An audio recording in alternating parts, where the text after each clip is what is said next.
जय मङ्गोल मङ्गोल online टिभीलाई subscribe गरिदिनु होला। यहाँलाई धेरै कुरा त बताइसक्नु भएको छ, सायद समय थोरै होला, म सबै कुरा त भन्न सक्दिनँ। आदरणीय दाई युग पुरुष अमर डक्टर गोपालज्यूले नेपालका राजा महेन्द्र, वीरेन्द्र र ज्ञानेन्द्र यी तीनैजनालाई साह्रै राम्रो सल्लाह दिएको थियो। त्यो सल्लाह के हो भने, राजा तपाईँ अब राजा होइन, यो देशको राष्ट्रपति भएर बस्नुहोस्, किनकि अब संसार साँग्रिँदैछ। यस कारणले गर्दाखेरि अबको जनताले राजा चाहँदैन। त्यसै कारणले गर्दाखेरि अब तपाईँले यो देश नेपाललाई लोकतन्त्र, धर्मनिरपेक्ष र क्रान्ति राज्य घोषणा गरी तपाईँ रहन्जेल राष्ट्रपति भएर बस्नुहोस् भनेर चाहिँ सल्लाह दिएको थियो। त्यो सल्लाह मानिदिएको भएदेखि राजा अहिलेसम्म पनि राष्ट्रपति भएर बस्नुहुन्थ्यो। तर राजा भनेर मात्रै हुँदैन रहेछ, राजाको पनि बुद्धि हुँदैन रहेछ भन्ने कुरो यहाँ महसुस भयो। र यसै कारणले गर्दाखेरि त्यति राम्रो सल्लाह दिँदै पनि अझ आदरणीय दाई अमर युग पुरुष डाक्टर गोपालज्यूलाई सिद्ध्याउनका लागि उहाँलाई पक्राउ गरी जुन उहाँले दोस्रो पुस्तक लेख्नु भएको थियो नेपाली राजनीतिमा रहेको सच्चाइ, त्यो पुस्तक लेखे पश्चात उहाँलाई पक्राउ गरेर भद्रकको जेलमा कोचियो, जसमा कि त्यो कोठा उहाँले राखेको कोठा 7 फुट लम्बाइ 2.5 फुटको चौडाइ मात्रै थियो भन्ने उहाँले लेख्नु पनि भएको छ र भनि पनि रहनु भएको थियो। यसै कारणले गर्दाखेरि उहाँलाई यो हिन्दू आदि बाहुन क्षेत्रीयले लगायत राजाले जेलभित्रै सिद्ध्याउनु खोजेको थियो। तर भाग्यवश नेपालमा बौद्ध व्यवस्था आइसकेपछि सबै नेताहरू मुक्त भए पश्चात उहाँ पनि मुक्त हुनुभयो। र त्यस पश्चात उहाँले मलाई बारम्बार भन्नुहुन्थ्यो, राजाहरू त अलिक पढे लेखेको होला र राजाहरूमा अलिकति शिक्षित होला र राजाले मैले भनेको मान्छ होला भनेर उहाँले राजालाई एउटा सल्लाह दिनुभएको थियो। त्यो सल्लाह नमानेपछि उहाँले घोर राजाको विरोधमा लाग्नुभयो। त्यस पश्चात जेलमुक्त भइसकेपछि उहाँ इलाम आउनुभयो। इलाममा उहाँले सङ्गठन तयार गर्नुभयो। त्यसपछि झापामा आउनुभयो। झापामा आइसकेपछि सबभन्दा मसँग भेट भएन। मसँग भेट भएको चाहिँ 2046 सालमा हो। त्यस कारणले गर्दाखेरि उहाँले राजा र बाहुन क्षेत्रीको लागि पनि सोच्नु भएको थियो। नेपालमा लोकतन्त्र, धर्मनिरपेक्ष र संघीय क्रान्ति राज्य आयो भने धेरै राम्रो हुन्छ। तर राजालाई त आजको राष्ट्रपति भएर बस्दिनु भनेको थियो। तर नमानेपछि उहाँले फेरि त्यो राजतन्त्रको विरोधमा उहाँ लाग्नुभयो। र त्यसै क्रममा उहाँ झापा भइसकेपछि सबभन्दा पहिला झापाको त्यतिखेर बाहुनागी 3 भनिन्थ्यो। यहाँ मेरो आदरणीय बुवा, मेरो आदरणीय भाइ रुद्र थुलुङको बुवा यही हुनुहुन्छ। म बुवाको नाम जान्दिनँ, उहाँ प्रेसिडेन्ट भएको छ। उहाँको घरमा धनबहादुर राईज्यूको घरमा एउटा मङ्गोल सभा गरेको थियो भन्ने मैले थाहा पाएँ। तर म त्यतिखेर मैले त्यो मङ्गोल के हो कि सङ्गठन के हो मलाई थाहा थिएन।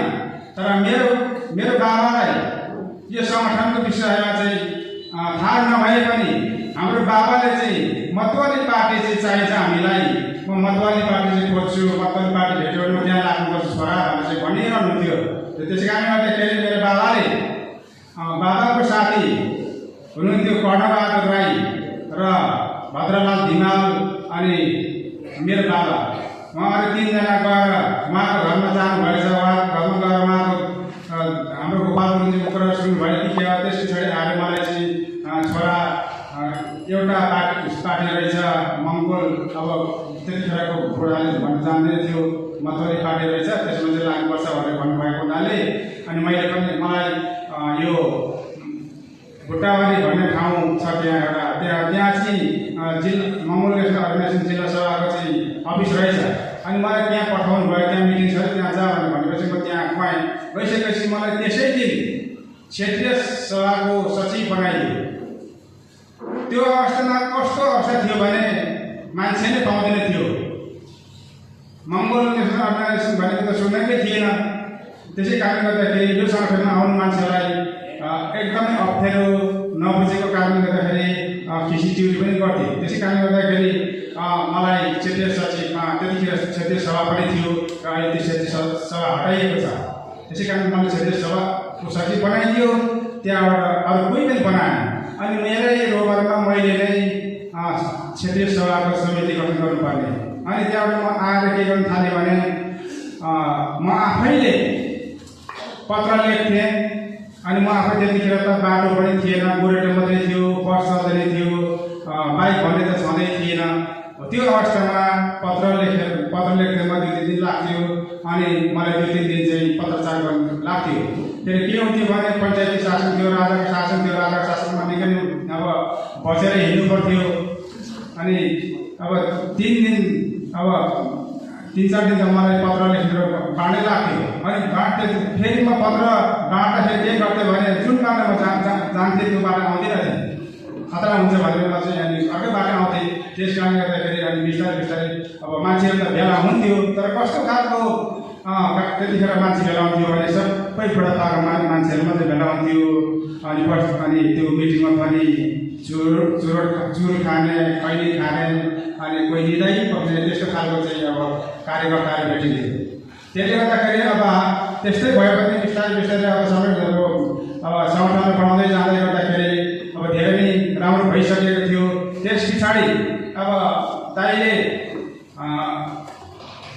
केन्द्रीय सभा समिति एउटा यो गठन त गर्नुभयो पछि मङ्गोल नेसनल अर्गनाइजेसन अब बलियो भयो दरिलो भयो भने त हामी बाउ क्षेत्रलाई धेरै नै खतरा हुन्छ भन्ने कुरो बुझिसकेपछि उहाँसँग रहेको समितिको साथीहरूलाई उहाँसँग रहेको केन्द्रीय सदस्यहरूलाई त्यतिखेर फेरि राजनीतिक षड्यन्त्र भयो धार्मिक षड्यन्त्र भयो विभिन्न षड्यन्त्र भयो त्यो षड्यन्त्र कस्तो खालको भयो भने उहाँको मभन्दा पनि पहिलाको केन्द्रीय सदस्यहरूलाई कसैलाई ओमनन्दको गुरु बनाइदियो कसैलाई सत्य हनुमानको गुरु बनाइदियो कसैलाई यो के अरे अर्को के भन्छ ओमनन्द सत्य हनुमा अर्को के भन्छ हो यो धर्मको गुरुहरू बनाइदियो त्यो बनाइदिएपछि दाइलाई एक्लो बनाइदियो अनि दाइलाई एक्लो बनाइदिइसकेपछि पहिला उहाँको साथीहरू केन्द्रीय सदस्यहरू सबैले दाइलाई छोडिदियो दाइ एक्लै पर्नुभयो तर धन्न हामी त्योभन्दा पछिको साथीहरू